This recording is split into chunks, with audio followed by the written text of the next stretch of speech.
Hi, Ara. Hi! Yan. So, how are you? Can you tell me more about your role dito sa Fatherland? So I'm fine, thanks for asking. So yung role ko dito without sharing too much is Janet. So I play the girlfriend of Alex, which is played by Inigo. He's the lead. And basically we come from the States. Kunyari uuwi siya para hanapin yung tatay niya. And ako naman supportive lang in his dreams. Siguro yun lang muna without baka makwento ko lang. Yeah, sige. Any special preparations for the role? We got naman the script beforehand. So, naka-meeting na rin with Direk Joel and maybe just analyzing the script and talking to Direk with Inigo and naging comfortable naman ako sa kanila. The title of the film is Fatherland. Yeah. To you, what is the meaning of the word father? Father. Father, only not fatherland. Yeah. Kamagala, may question ako about land.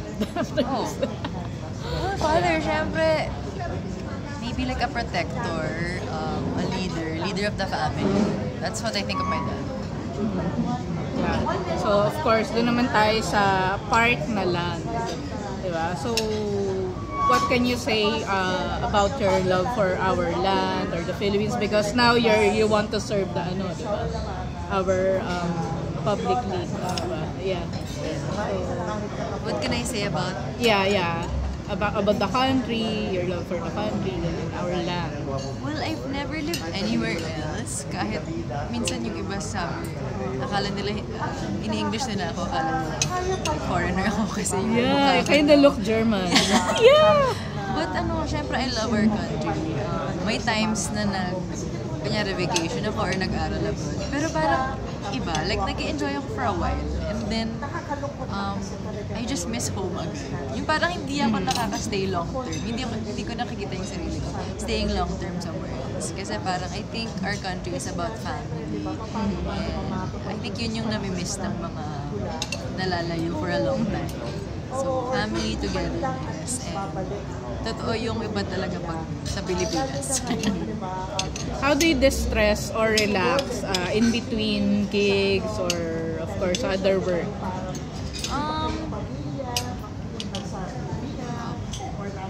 I think just being home with family, seeing some close friends, travel kung may time, work out, watch Netflix, like what's new on some films or TV. So, simple lang naman. So, ikaw ang leading man mo dito is Inigo. So, sino pa yung gusto mong maka-work na maging leading man mo in the future? Pwede international. Wow! Yeah. I'm a fan of Joshua Garcia. Yeah, Carlo Aquino, he's super good at mag-play. Some of my favorites.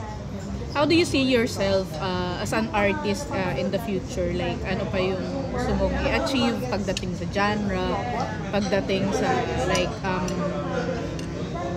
expanding your artistry? I'm only starting, like I said kanina, it's just my second film and then I had one TV show. So, parang endless ng possibilities. Parang hindi mo din mapapredict kung anong genre. Kasi depends sa opportunity, sa kwento, sa role. So for me, basta continuous learning. And to be specific, parang gusto ko rin matry rom-com. Kasi parang mas serious yung roles ko lately. Speaking of rom-com, bonus question. Of course, di ba may upcoming film yung kay Kim Chiu and Paolo Avellino na in their 30s na sila eh. Di ba? Usually 20s yung mga love team. So ano masasabi mo sa pairing nila and like yung love team nila na kahit 30s na sila, patok sa masa? Actually, I watched Lin Lang. Super fan ako ng Lin Lang. Na-enjoy ko siya. Na-affect ako sa show.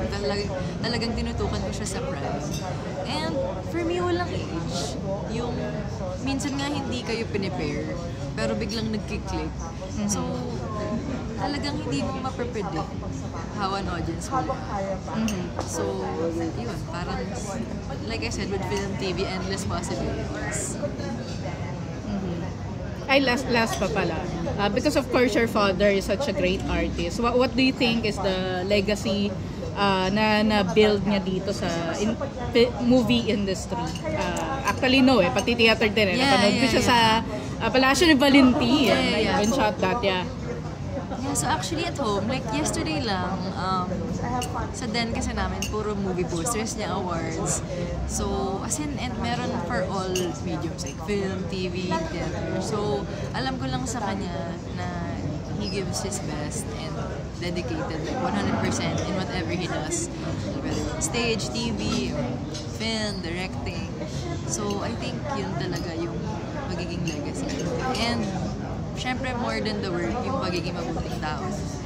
Palaging sinasabi. Super love siya ng lahat. Mabait siya sa lahat. Yeah, for me, that's the legacy. Really a person's character. Thank you.